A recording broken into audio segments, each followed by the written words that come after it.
Se metió el agua en su casa, ¿verdad? No, ¿qué? Lo que pasa es que quería una piscina en mi sala. On Saturday, August 16th, and into the early morning of Sunday, August 17th, Illinois was struck by a prolonged and destructive storm system. For nearly 17 hours, waves of severe thunderstorms moved across the state, producing wind gusts of up to 70 miles per hour and rainfall so heavy that neighborhoods and major roadways were inundated.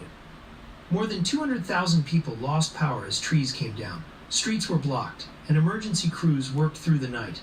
By daybreak, the damage was widespread. In Mount Prospect, a powerful burst of wind tore part of the roof from an apartment building, forcing dozens of residents out.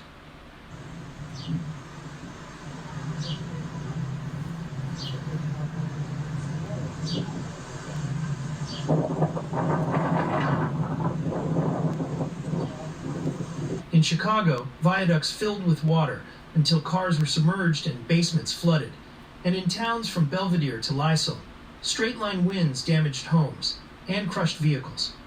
This was not a brief thunderstorm, but a long-lived system that left a clear trail of damage across northern Illinois.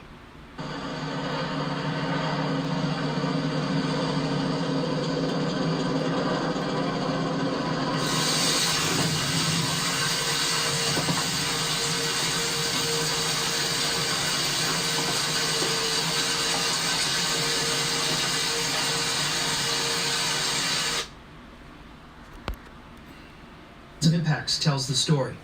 The first round of storms developed late Saturday afternoon in northern Illinois. Belvedere was among the hardest hit.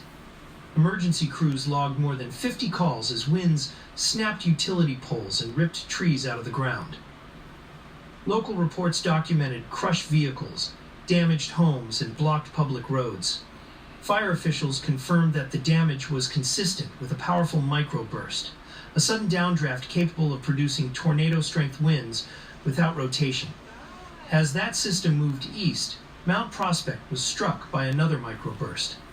The violent burst of wind peeled away a section of roof at an apartment complex near Huntington Commons Road. Water poured into hallways as pipes ruptured, and debris damaged vehicles in the parking lot. Dozens of residents were forced to evacuate, and the building was deemed uninhabitable. Later in the evening, a much larger complex of storms organized and swept through northeastern Illinois into the early hours of Sunday. Between about 2 and 3:30 in the morning, a swath of damaging winds extended from Algonquin, Illinois, southeast into St. John, Indiana.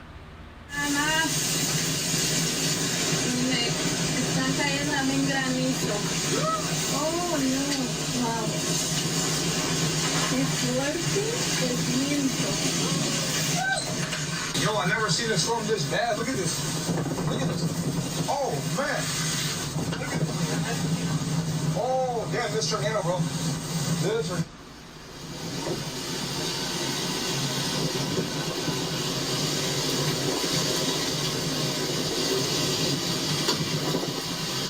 Personal weather stations recorded gusts up to 67 miles per hour, while spotters confirmed numerous downed trees and power lines across McHenry, Kane, DuPage, and Will counties.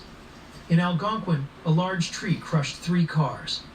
In Cary and Palatine, limbs snapped onto homes and blocked roads. These were straight-line winds, widespread and intense, striking at a time of night when many were asleep. While winds caused structural damage and power outages, flooding quickly became the dominant hazard in Chicago itself. As storms regenerated on the trailing side of the wind event, rainfall rates climbed above 2 to 4 inches per hour in parts of the western and southern metro. A weather station near Oswego reported just over 6 inches of rain in less than 12 hours, with more than 5 inches falling between 3 and 7 in the morning. Streets and viaducts on the southwest side of Chicago, including Archer Heights and Gage Park, filled rapidly. At West 47th Street and South Archer Avenue, multiple vehicles were stranded underwater.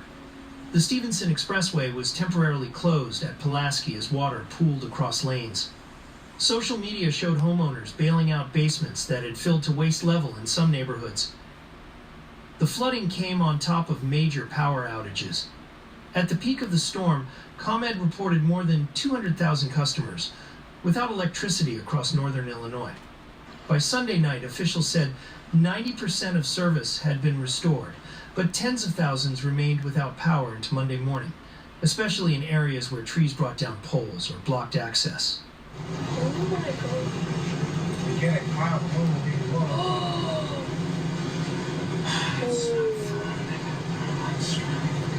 Oh my gosh.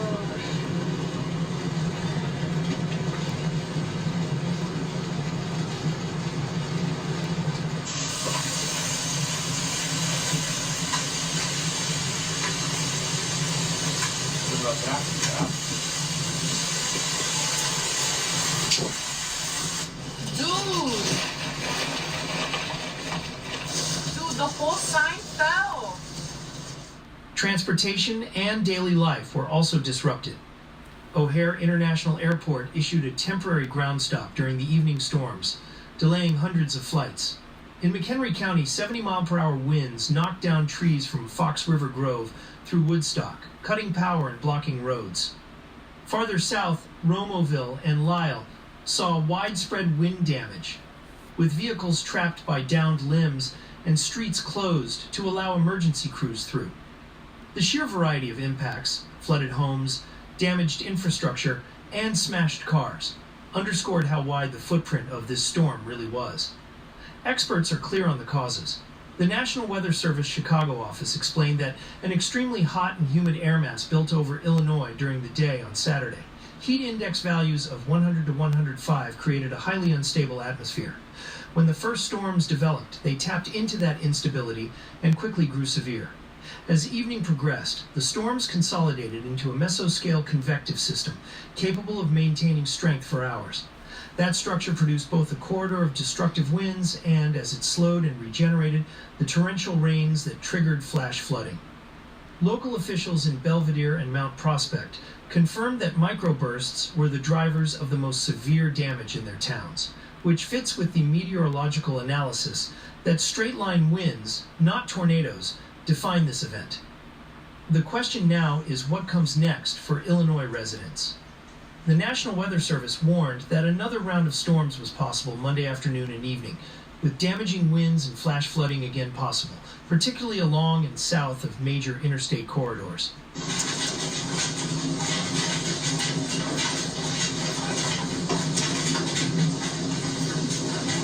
Horrible.